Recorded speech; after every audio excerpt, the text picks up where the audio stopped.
So the second of these thematically linked videos is 1993's Falling Down, directed by Joel Schumacher and written by Ebby Rose Smith. It stars Michael Douglas, Barbara Hershey, Rachel Tickerton, and Robert Duvall again. I didn't realise that connection in Network. I think it was in the edit. I suddenly went, wait a minute, Prendergast. That was Duvall, wasn't it?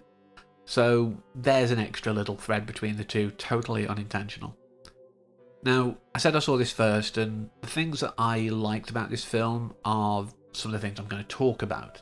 But I do acknowledge there's a lot of issues. I'm not going to delve into how, the different sort of racial stuff was handled. That's far above my pay grade. I just, appreciate it isn't done brilliantly, but in 1993, that's not exactly outside the norm. I'm not saying that this is a perfect film. I'm not even saying that, Bill Foster or D-Fens is a perfect character. I just think there's some sympathy there, even though there is a darkness underpinning it. But right from the start, these close shots in the car, in traffic, I'm sure we've all, even as passengers, I don't drive, but I've felt sometimes sat in a car when it's really hot, traffic is not moving at all, and you just want to get out. You just want to go home. Even if it's not actually your home anymore, as we find out later in this case, but it's done so well. Those shots right in the titles, I thought it was so well handled.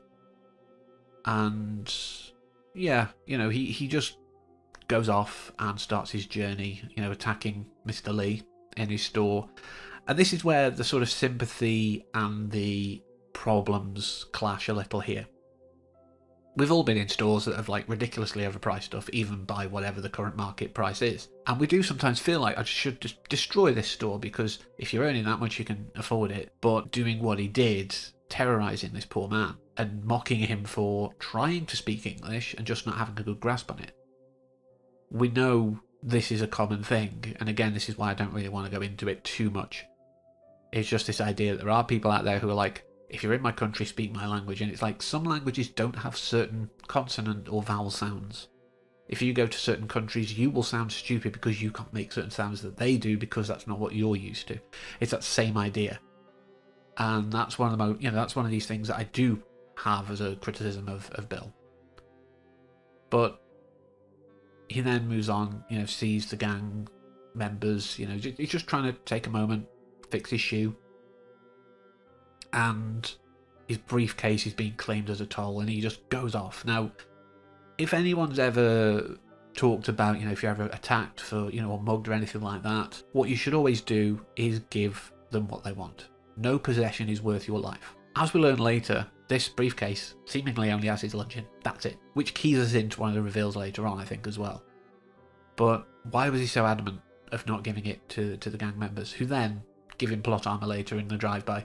But I'm not going to dwell on that too much either. But before I go much further, I do want to acknowledge that this was before Breaking Bad, Walter White and things like that. It's before the Arthur Fleck version of Joker. And it's very much a similar character, I think. People might take the wrong message from this. I wouldn't be surprised if at the time people were more like the Nazi guy later in the film. And seeing this guy as a, a folk hero almost. He even says, look, what kind of vigilante are you? It's like, I'm not a vigilante.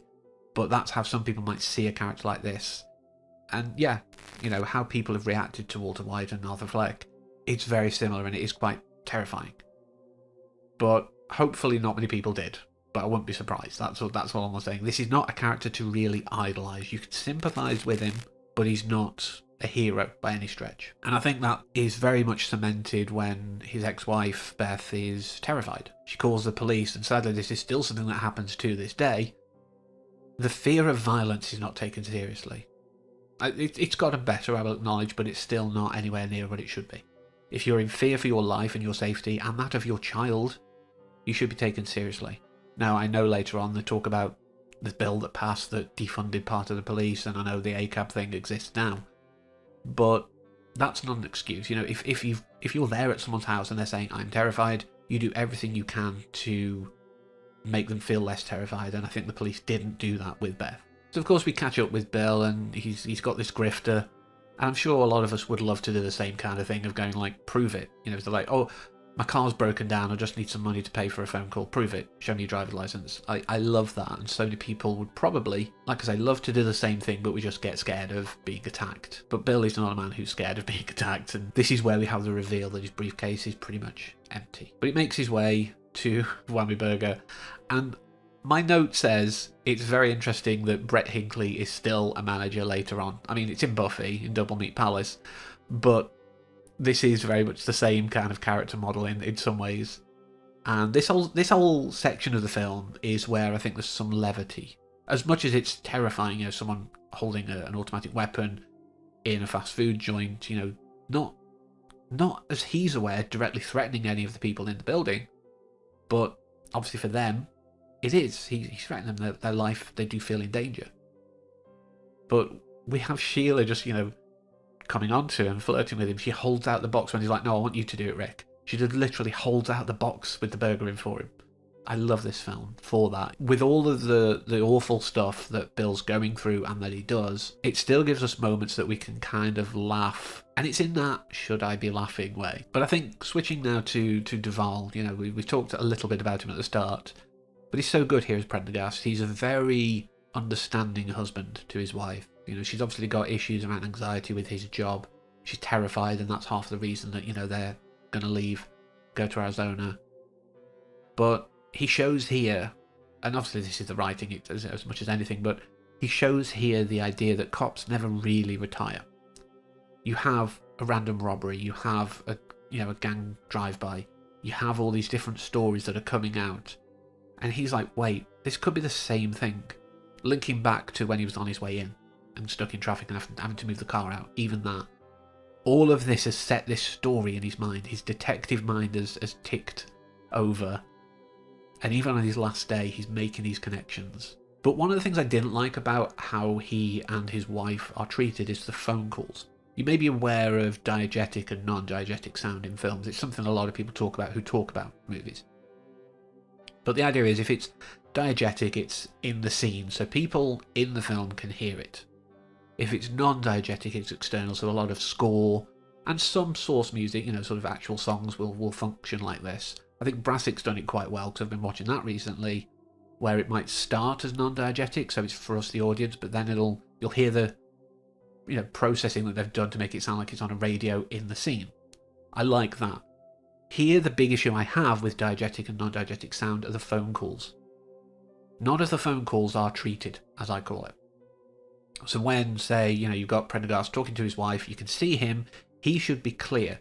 If it then flips to his wife, and he's still talking, it took me out of it, the fact that it wasn't altered. This could have been a stylistic choice for some reason, but it just felt alien to me. Maybe it's a way of saying, look, this isn't real. Don't get too invested. This isn't something that's really happened. I don't know, but it just didn't work for me. That's one of the things that I didn't really appreciate. But other things I don't appreciate, and this is, you know, the modern sensibility as much as anything, the film is very much of its time. The Nazi guy, who says he's not a Nazi, but let's be honest, he is. He uses the F word, not the less bad of the two. Let's put it that way. The one for the gays. So he uses that. He has the whole anti-Semitism in the basement. Obviously, you know, the Nazi stuff. The N-word. He's very much the kind of guy, you know the kind of guy this is, and like I say, sadly they still exist today. And the fact that, you know, he latches on, he's like, hey, I'm one of you, like, we're on the same side. And this just sets the spark in Bill's brain. This is the first outright murder that he does. Because whilst he shoots the gang guy in the leg, as far as I'm aware, he doesn't kill him. This is the murder. This is when it's like, I'm not like you. It's that disapproval of what this guy's doing. Like, I am just trying to get home. I'm just trying to live. I'm just trying to have a day that isn't terrible. I just want to go and see my daughter and give her a birthday present and tell her everything's okay. And you are this awful person who hates anyone who isn't like you. We are not the same. And whilst I'm not agreeing with the murder, I can understand the motive. Let's put it that way. But this is the character. You know, he's harsh, but often right. Until this moment. Again, I can't condone murder. You could have tied him up and the police could have found him, etc. This then leads to the Hart incident on the golf course. And yeah, the old guy's being a prick, let's be honest. But he is just, yeah, I don't care that your heart's given out. That's on you. You shouldn't have been shouting at me.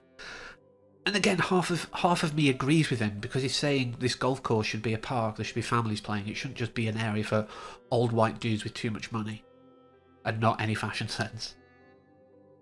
I agree with that, but I can't agree with what happens. And this, of course, leads to finally him going home and Beth running and taking their daughter, terrified, out onto the pier.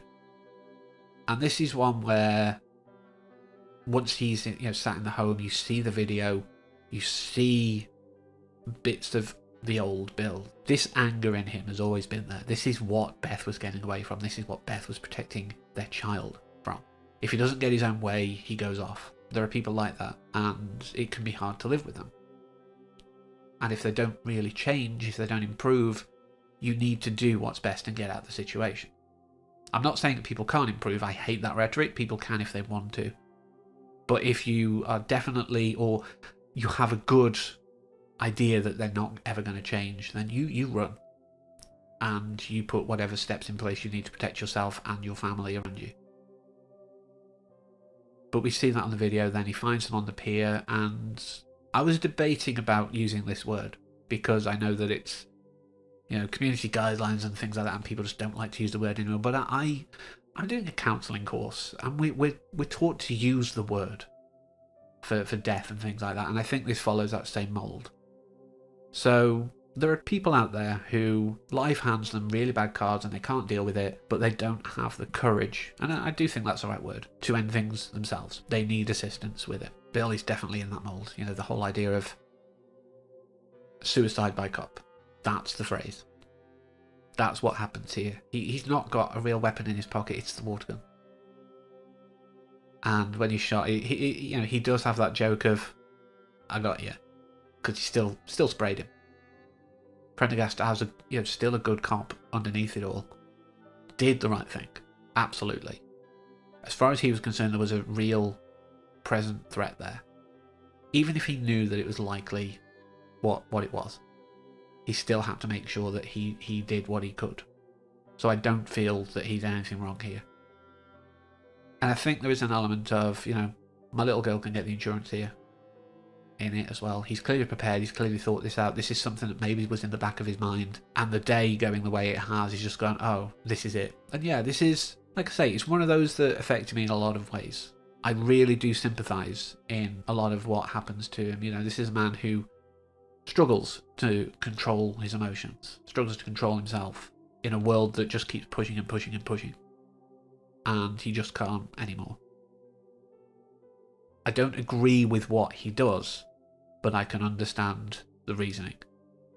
And if he'd have had someone there to say, look, I get it, you're struggling, how can we move forward? How can you get out of this? It would have been a much better outcome. We are better with, people dealing with stress, mental illness, all that kind of stuff. We have a long way to go still. But this was a world where talking about your feelings is just gay. It's not something you do as a man. And there are still people like that, but we are better. I always like to end on something high, though, because it is kind of a downer film, let's be honest. It's called Falling Down. It is about a fall. It is about things going terrible. But I always like to end on something fun or light or positive, especially after something this heavy. So, the end scene, because earlier on the captain's like, I have to give you this whole spiel, please don't go. And a bit later on, he's like, well, I've never liked you. I have to do that. When, he's handled this well, and the police are like, oh, we need to boost this guy. Prendergast is the best. He walks by the scene and he's just gives him a strong F you, like Captain Yardley, do one. And I think that's brilliant, because he's not going to be used as a tool for the police service to make themselves look good, because he knows it's just empty gesture. So that's the light thing to end on. It's about the lightest thing I could end on, I think, with this film. But like I say, I do appreciate for what it did. I think it was well done, well shot, well handled, and well acted. It's just quite hard material and some bad words that we don't like to use anymore. But I do have a few more ideas of fun things that I do want to get off my list, sooner rather than later. So hopefully they'll be coming soon. Just depends on what happens with life, but until next time, as always, thank you for watching, and take care.